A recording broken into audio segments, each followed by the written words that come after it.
Wabarakatuh. Waalaikumsalam warahmatullahi wabarakatuh. Kami dari kelompok 2 akan menginformasikan mengenai budaya organisasi. Di mana di sini kami ada 7 anggota, yaitu saya sendiri dengan Kahfi, Saya Nada Nisrina, saya Sofia Alba, saya Laili Nurfitria. dan ada satu lagi Nia Lestari. Pengertian budaya organisasi. Budaya organisasi adalah perangkat organisasi yang mengikat anggota organisasi melalui nilai-nilai yang ditaati, peralatan simbolik dan cita-cita sosial yang ingin dicapai atau merupakan sistem nilai organisasi dan akan mempengaruhi satu generasi ke generasi berikutnya.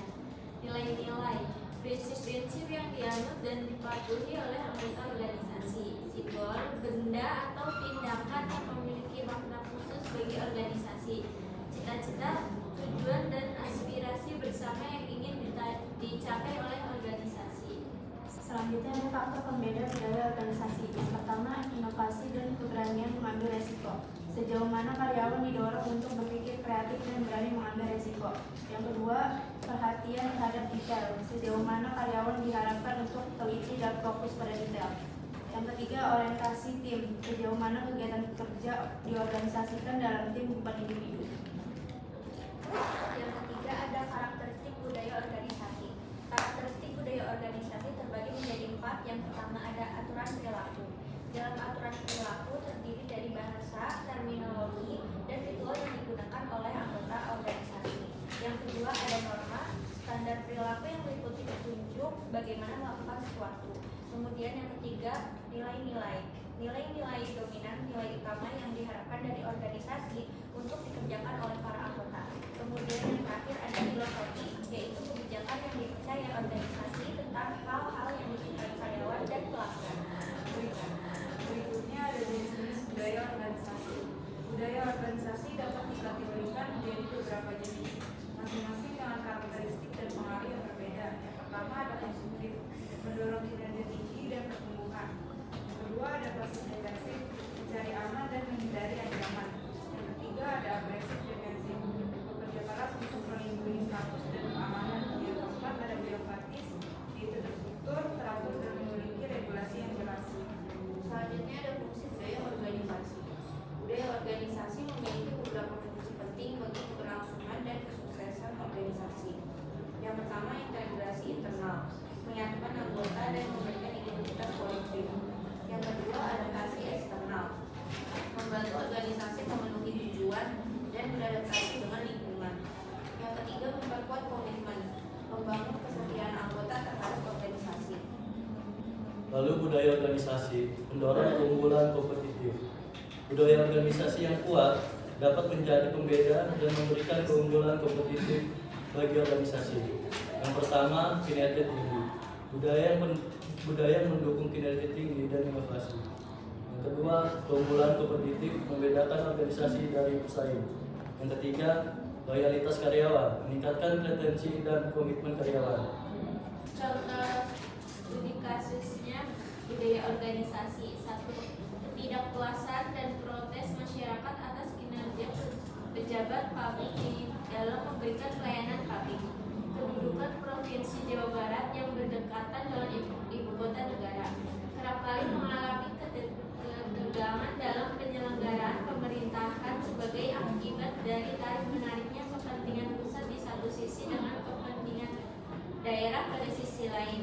Di samping itu, Jawa Barat pun merupakan suatu wilayah provinsi di Pulau Jawa yang paling padat penduduknya dan paling tinggi tingkat industrialisasinya.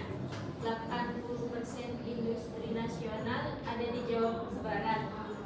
Kondisi ini mengundang tingginya pendatang ke wilayah ini dan tingginya tingkat pengkotaan. Kedua hal tersebut mempercepat perubahan sosial sehingga mendorong terciptanya suatu sistem sosial dan budaya yang khas dan memunculkan situasi anomi.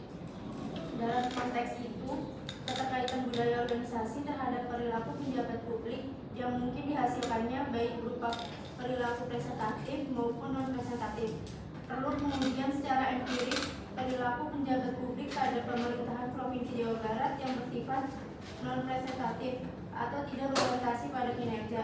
Antara lain tergambar dari data penanganan kasus-kasus pelanggaran yang tersimpan di bagian kepegawaian Sekretariat Daerah Provinsi Jawa Barat.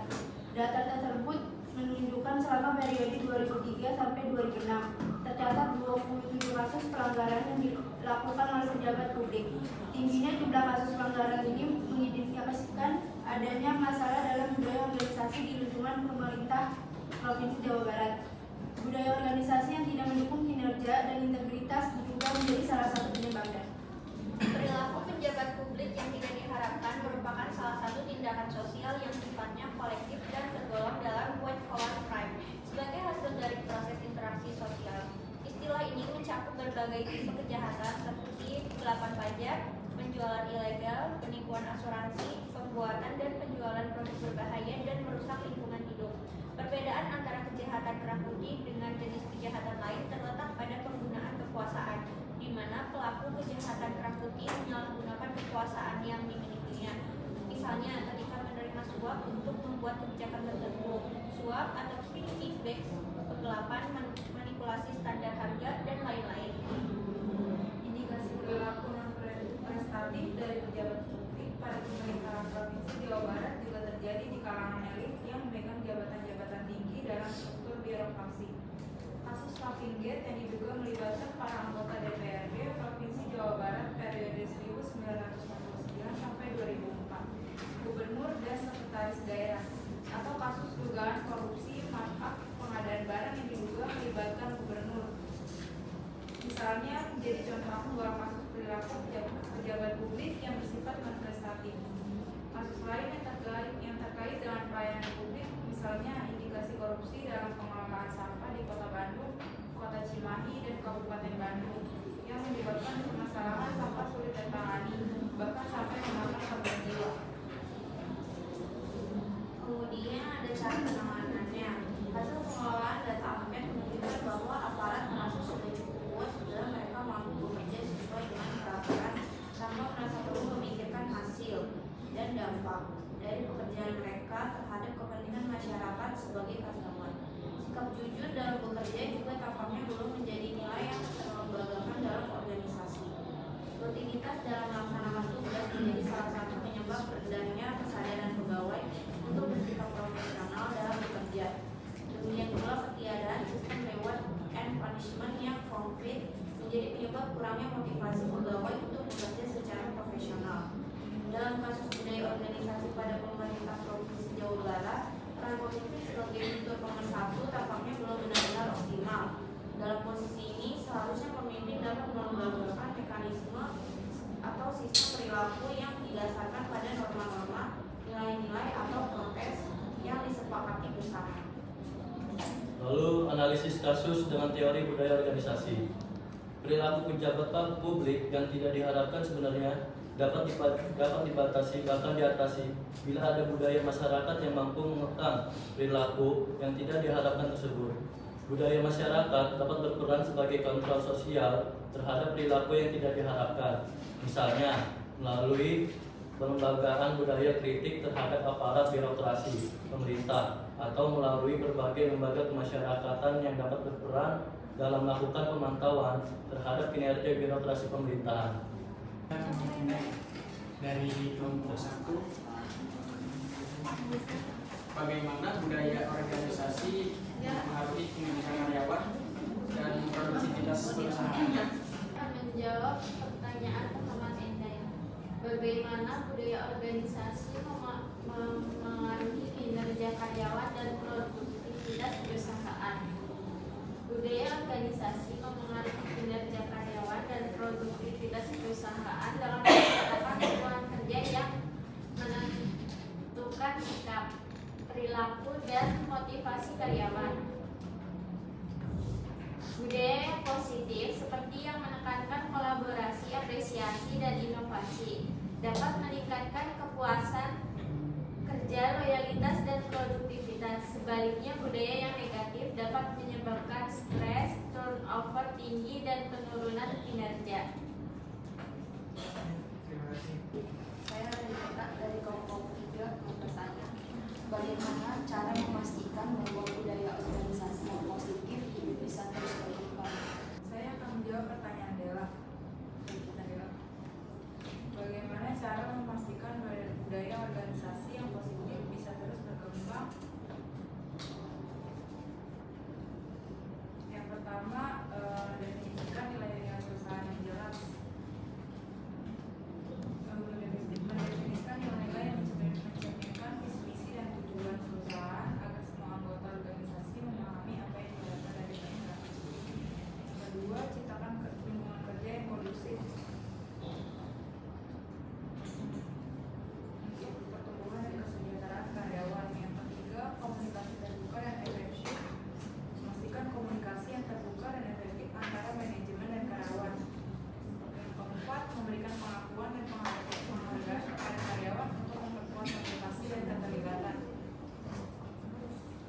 Yang kelima, mendorong pembelajaran dan pengembangan karyawan untuk memastikan relevansinya dalam lingkungan kerja yang terus berubah. Yang keenam, melibatkan seluruh karyawan dalam proses pembangunan budaya organisasi. Alexander dari kelompok 5.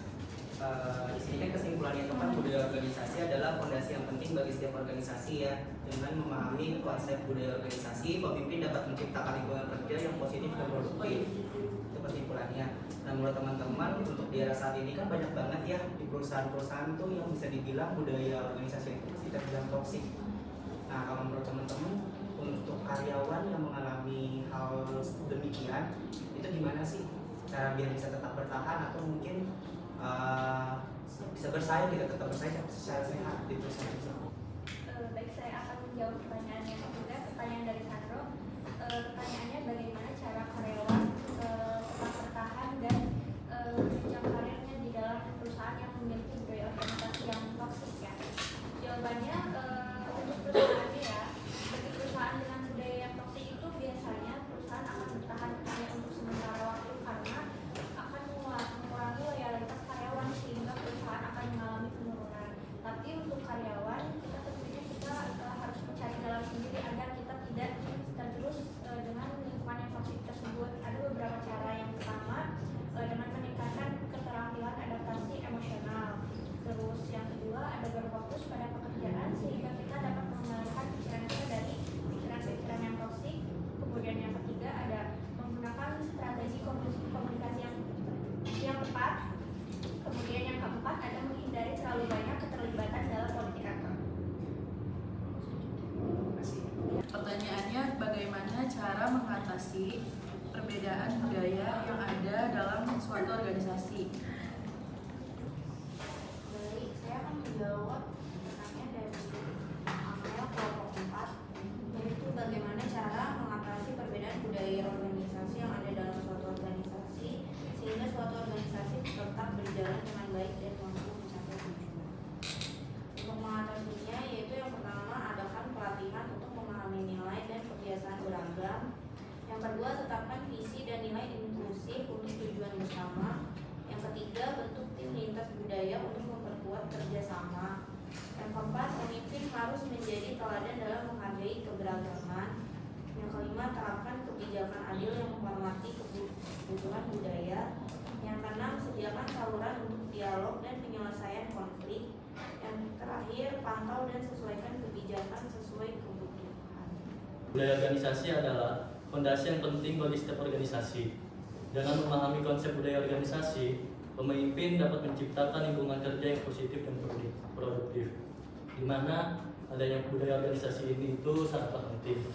Karena dengan adanya budaya yang kuat, ini akan menjadikan salah satu pembeda di dalam budaya organisasi tersebut. Dengan memahami budayanya tersebut, akan menciptakan lingkungan kerja yang positif. Sekian dari kelompok kami. Bila ada kesalahan kata, mohon maaf. Wassalamualaikum warahmatullahi wabarakatuh.